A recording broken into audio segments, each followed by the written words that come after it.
Look at this dog here, not a care in the world. Do you think he's worried about Brexit, Afghanistan, COVID-19? Nah, he's loving life.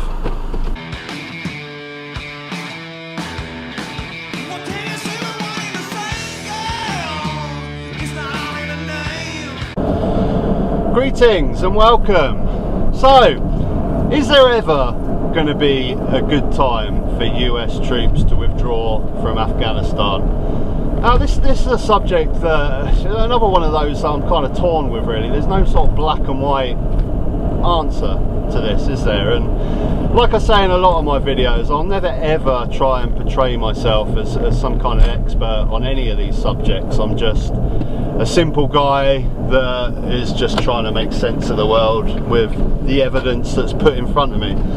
And let's have a look at some of this evidence. Let's see what Biden's got to say. Why does he want to withdraw from Afghanistan? American troops cannot and should not be fighting in a war and dying in a war that Afghan forces are not willing to fight for themselves. We spent over $1 trillion. We trained and equipped an Afghan military force with some 300,000 strong. We gave them every chance to determine their own future.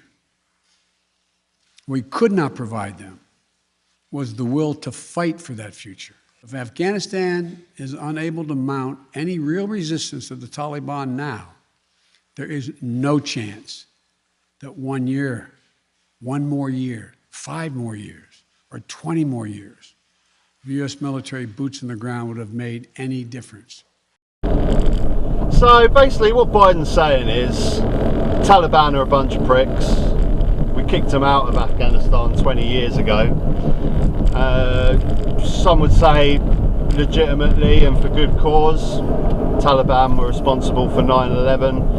Kind of one of those things. I think the general consensus was that the Iraq war was not justified and caused a lot of problems, but maybe the war in Afghanistan was. I don't know, that's a topic for another day. But basically the Afghan army can't cope on their own. They can't deal with the Taliban.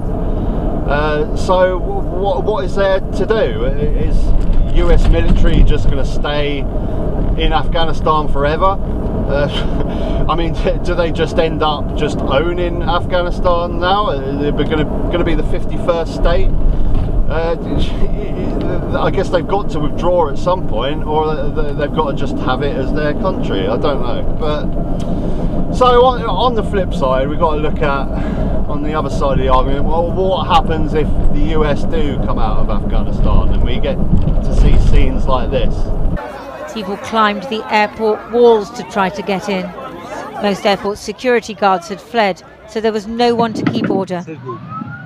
US troops on the military side of the airfield fired into the air to try to disperse the crowds. So obviously these guys are just in absolute despair trying to flee this country because they know what's coming. You wouldn't see scenes like that if this was just another random regime coming. No, they're fearing for their lives. And we've also got heartbreaking stories like this one as well.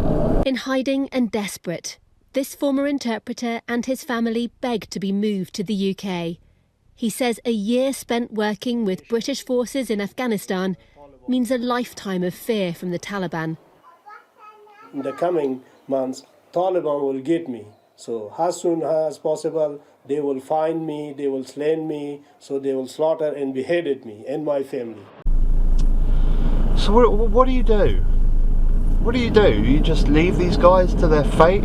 To a savage Taliban regime that's going to murder and pillage?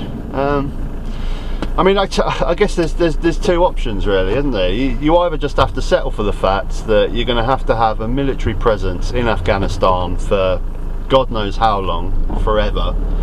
I guess adopt the attitude of you caused this mess, you can't let down the folks of Afghanistan, you created this, so you're going to have to deal with it forever.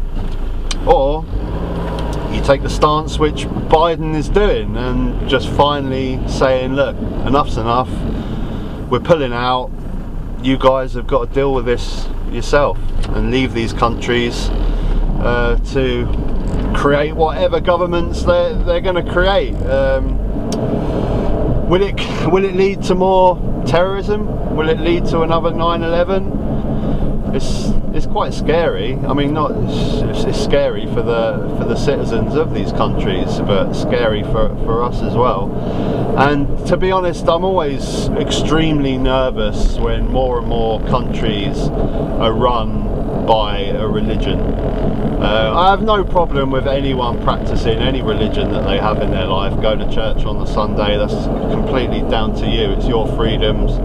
If you want to believe this stuff, I have absolutely no problem with it. But I do get a bit nervous when entire countries are led on the principles of a book written 2,000 years ago that condones stoning of homosexuals and the likes.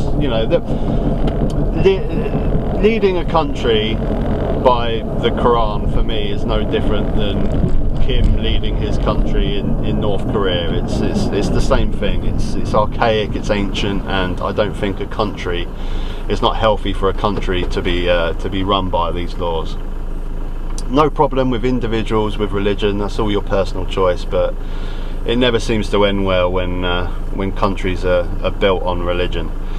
But I say I don't have any answers for this. I can't see a definitive right or wrong answer in this case. I really can't. I think at some point, I think most people would agree that we need to leave the Middle East to their own devices and to make their own decisions and to make their own governments, and that has to happen one day. And like Biden says, you can wait a year, you can wait 5 years, you can wait 20 years. Is there ever going to be a good time to do that? I don't know. But then you see the killing and the suffering that's going to happen. Is this suffering inevitable? I guess is the question. Can it ever stop? Can we ever pull out military forces and this not be the conclusion of suffering? I don't know. It's a horrible subject. I'd love to hear your thoughts. As always, please comment below, let me know what you think, and I don't think there's a definitive answer to this, I really don't. It's a really tough one. Till next time, take care.